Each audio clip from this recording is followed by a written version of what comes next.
Hi everyone, my name is Isaac, and you've heard basically every tech reviewer say it. If you have an iPhone 10, you shouldn't buy the XS or XS Max, and I pretty much agree as well. They're incredibly similar devices, not really warranting a full upgrade after just a year of owning the iPhone 10. But here's the thing. Not every single person who wants to buy a new phone actually owns an iPhone 10. There's plenty of people with older iPhones, older Android devices looking for a brand new iPhone upgrade. And saying the iPhone XS and XS Max aren't a big deal isn't really too fair. There's still a lot to talk about here. Now, right off the bat, of course the iPhone XS Max looks like a bigger iPhone 10. It's just what happens with S models, we all know about it by now, but there are a few subtle design changes here as well that differentiate it from the previous iPhone model. One of the weirder visual changes here is the asymmetrical speaker grill at the bottom. It doesn't really hurt anyone, but it's not symmetrical anymore, and it is kind of strange. There's also stronger glass in the front and back, proved by many drop test videos of this phone, as well as a grippier stainless steel frame and IP68 water resistance. Now, despite the iPhone XS Max being a lot more grippy and durable compared to previous iPhones, I still use the case, and in this case it is the Apple silicone case in product red. It is definitely more grippy compared to the stainless steel frame, and it also just looks awesome in this super vibrant red color.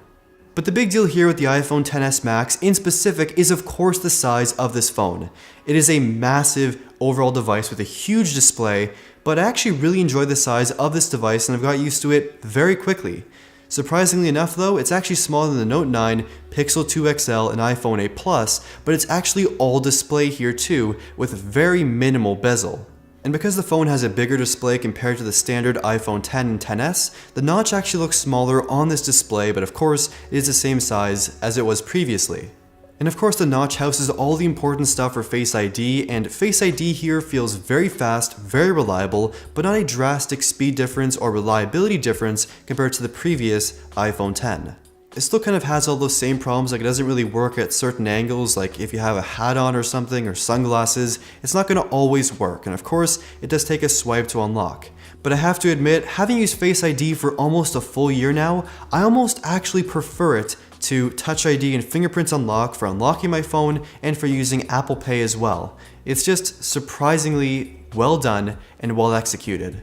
And right below the notch, the 6.5-inch OLED display looks beautiful. The vibrancy, sharpness, brightness, and contrast are all on point with those deep inky blacks due to the OLED display. The display does support HDR, but most apps including YouTube need an update to actually fully support HDR on this device. But regardless though, you're going to love this display with all videos, pictures, games, and apps looking their absolute best, and it's a really beautiful panel. So the display is huge on this phone, of course it's stunning, but if you have small hands, it's not going to be the absolute best match for you though. The phone is almost iPad mini size, and while reachability is good for accessibility, it still is tough to use such a big phone. And I thought this would be the year for software optimizations for large screen iPhones, but not this year either. The screen size is not really used too effectively on this phone. There's no floating videos, no split screen multitasking, no floating apps or anything. It just feels underutilized. Everything is just a bit bigger on this phone in terms of software, and while some apps are dual pane, it just brings iPhone 8 Plus functionality to this phone, which isn't really that big of a software feature and doesn't actually utilize such a large screen. Now, speaking of software, iOS 12 isn't the biggest, most drastic update for iOS ever, but it actually features a whole bunch of great updates and changes, and here are 4 of my personal favorites. The first and most important and notable for me are the speed improvements on really any iPhone device. Opening apps, multitasking, it's instant, feels like butter with faster animations. Siri shortcuts already have so much potential already, and as more app developers bring Siri shortcut support to their applications, it's only going to get better and more advanced. I hate to admit it, but screen time has actually really helped me use my device in a much more effective way and in a healthier way. It's great to see brands like Apple and Google embracing the idea of digital well-being and not always just being on your phone. There's also a bunch of general and random refinements to applications and the UI to make it even better and even more advanced in some cases. So while I do like iOS 12 for sure, I still wish it had some different UI and layout tweaks to make it a bit more different compared to previous versions of iOS, because you gotta admit, the Springboard at this point, it needs a refresh, it needs an overhaul. especially with all those very sleek, very futuristic gestures, iOS could use a completely new coat of paint. Apple didn't really tout too much of a massive speed boost mentioned for the new iPhone compared to the iPhone X, but it just feels so fast. There's no wait time for anything, opening apps, multitasking, gaming, there's no problems here at all for performance whatsoever. This iPhone's gonna be 100% fast for many years with the A12 Bionic and now 4GB of RAM up from 3GB of RAM. We're kind of at a point now where basically any new iPhone you buy is just stupid fast in terms of the gestures, the faster animations, the hardware inside. These phones are kind of the kings of speed for day-to-day usage. Now, every single year testing out a brand new iPhone, the thing I look forward to testing out most has to be the camera experience. So, let's go.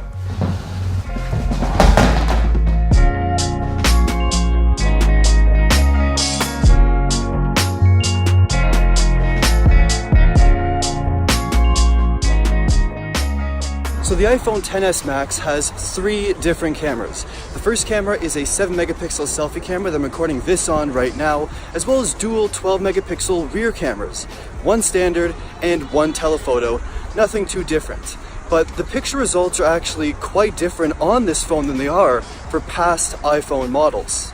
So first and foremost, colors are very, very vibrant this year. In some cases, not totally accurate. There's also still the standard warm tone for iPhone pictures and videos. There's also a lot more added sharpness this year, kind of like what they have on Samsung phones for video and pictures. That's not really a bad thing, but you are going to notice the extra sharpness in your shots.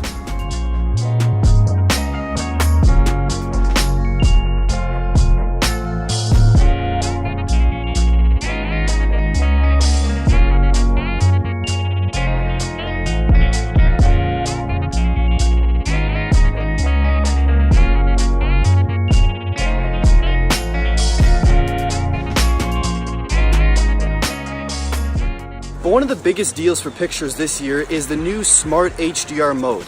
Basically just like the Pixel 2 and 2 XL, it combines all the different shots, it takes a whole bunch at once, and combines them all for the absolute best, perfect result. And I gotta say, dynamic range is incredibly good on the iPhone XS and XS Max.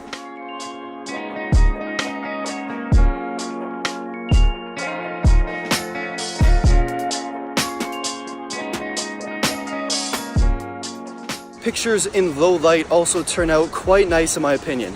There's still a little bit of noise, they're not really as bright as you get on the Huawei P20 Pro or Galaxy Note 9 or Xperia XZ2 Premium with dedicated low light hardware, but I gotta say, low light pictures are still pretty good. Once again, there is portrait mode on this phone and results are really good this year, but with the addition of also being able to adjust the aperture and blur mode after the fact.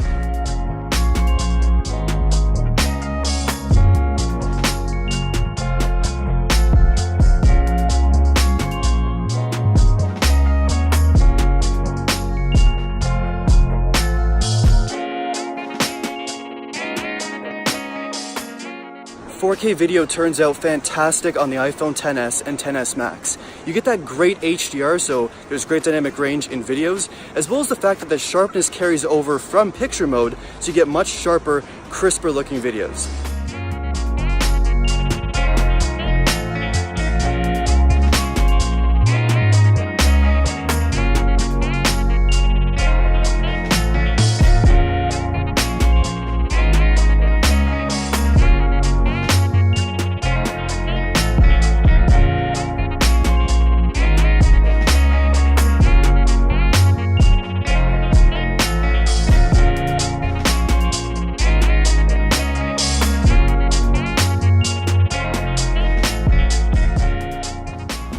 So the camera feels like quite a big upgrade this year in terms of pictures and videos with a whole new look, smart HDR, portrait mode upgrades. The camera experience is pretty great. And of course, keeping me powered is a 3174 milliamp hour battery inside. And for my usage, it's definitely a full guaranteed day of battery life. It's not gonna be anything crazy like a day and a half or 2 days or anything, but a solid guaranteed day. It takes me from about 5:30 a.m. to around 11 o'clock at night consistently every single day, and I'm fine with that. But of course, Apple being Apple, you get that standard 5-watt adapter in the box which doesn't actually support fast charging, so the phone takes forever to charge. Thankfully, wireless charging is faster on this phone compared to the iPhone X, but I still wish Apple included some form of fast charger in the box. iPhone fan or iPhone hater? You have to admit, there's still a lot to like about the iPhone XS and XS Max. In my case, more so the XS Max. The phone has a great, well-built and solid design, beautiful display, fast and buttery smooth performance, incredible gestures, as well as an excellent, solid camera experience. iOS could definitely use a fresh coat of paint to take advantage of the full, massive displays on these phones and make the UI much more futuristic and just a little bit different, because the current iOS Springboard is getting a tiny bit stale. There's also no headphone adapter in the box whatsoever for some strange reason. You gotta pay $10 for that, and there's also no fast charger in the box either, which in 2018 is kind of a mandatory thing for smartphones. But you also have to admit, this thing is crazy expensive. There's no debate. It's $1,100 US to start for 64 gigabytes, which is $1,500 Canadian. And for 512 gigabytes of storage, the phone is $1,450 US, which is $2,000 Canadian plus tax.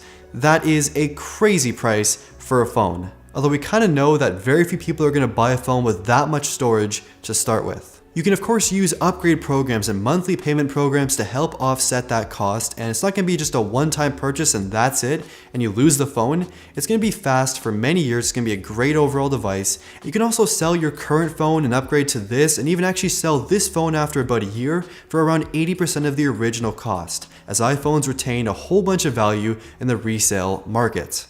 But still, it can be very hard to justify the expensive prices of these phones, especially in a world with the iPhone XR coming out very soon, offering almost everything these iPhones do at a more affordable and more reasonable price. But I want to hear your thoughts about these iPhones in the comments down below. Given the various price points for each, which makes the absolute most sense to you for what you actually get out of the phone? Let me know, and thank you for watching.